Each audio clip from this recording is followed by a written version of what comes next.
Bună ziua! Vreau să vă prezint pe Tea, colega noastră de la Oameni Mici și Mari. Tea vă va spune o poveste despre crocodilul tată. Sau e o poveste despre copilași. Absolut toți copiii trebuie să se culce seara la ora 8. Asta e părerea mea. Nu trebuie să mă pun cu el. Părerea mea și a crocodilului tată. Părerea mea, dacă vreți să o ascultați, este: toți copiii mici, fetițe și băieți, blonzi, castanii sau bruneți, cu ochi albaștri, negri, căprui sau verzi, cu nas lunguieț, potrivit sau cârn, din grupa mică, mijlocie sau mare, toți, dar absolut toți, trebuie să se culce seara la ora 8. Asta e părerea mea. Și eu, copii, am bătut multe drumuri, am văzut multe și am auzit multe. Ca să mă credeți, e destul să stați de vorbă cu cizmarul meu. El o să vă spună că, din cauza drumurilor, a înrupt numai până acum 99 de perechi de ghete, 66 perechi de pantofi și 33 perechi de sandale. Noroc că nu port șoșoni și nici galoși, că altfel nu știu cum mai ieșeam la socoteală.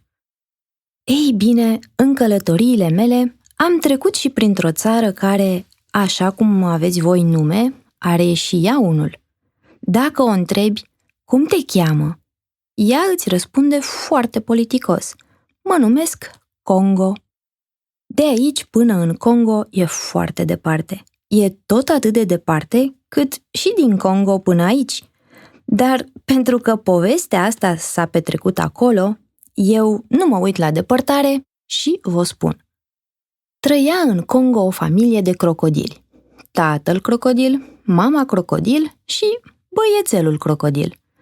Tatăl crocodil îi spunea adesea băiețelului crocodil: părerea mea este că toți crocodilii mici, fetițe și băieți, verzi, cafenii sau fumurii, cu solzi ascuțiți, potriviți sau bonzi, cu coadă mică, mijlocie sau mare, toți, dar absolut toți, trebuie să se culce seara la ora 8.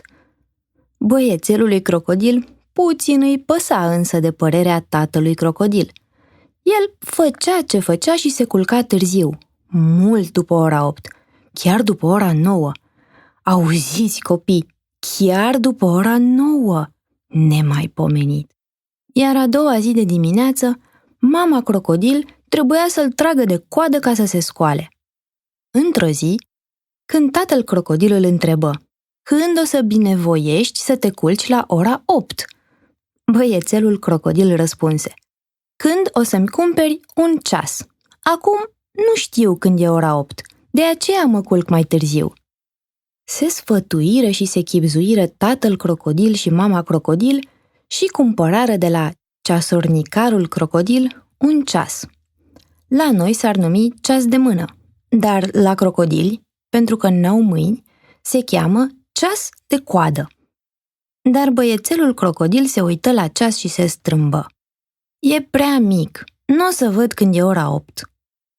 Se sfătuiră și se chibzuiră iar tatăl crocodil și mama crocodil și cumpărară de la ceasornicarul crocodil un ceas mai mare. La noi s-ar numi ceas deșteptător, dar la crocodili, pentru că ei se pot trezi și singuri, se cheamă ceas de culcat. Nu-i plăcu însă nici acest ceas băiețelului crocodil. Tot prea mic e, tot n-o să văd când e ora 8. Și iar se sfătuiră și se chibzuiră tatăl crocodil cu mama crocodil și iar se duseră la ceasornicarul crocodil. Dă-ne cel mai mare ceas, cu limbile cele mai lungi. Și ceasornicarul crocodil le dădu cel mai mare ceas, cu limbile cele mai lungi. Cu chiu, cu vai, cărară ceasul până acasă. Când îl văzu, băiețelul crocodil vrut să spună și de data aceasta că ceasul încă nu-i destul de mare. Începu să spună: și acesta e... Dar cum era fix ora 8, minutarul lung al ceasului mare îl apucă pe băiețelul crocodil de fundul pantalonilor și îl aruncă în pat. Apoi, ceasul bătu de 8 ori. La prima bătaie, băiețelul crocodil se întrebă: "Ce-a fost asta? Cine m-a aruncat?" La a doua bătaie se dumiri: "Ceasul." La a treia își zise: "Îi arăt eu lui." La a patra: "Dar dacă mă mai aruncă o dată?"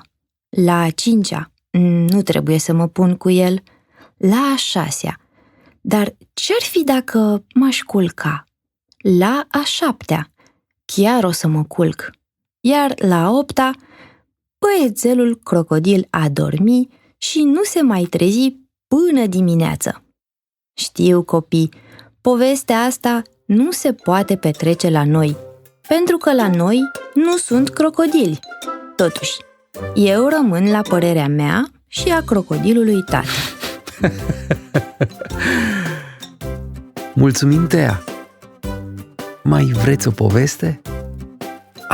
Să nu uit!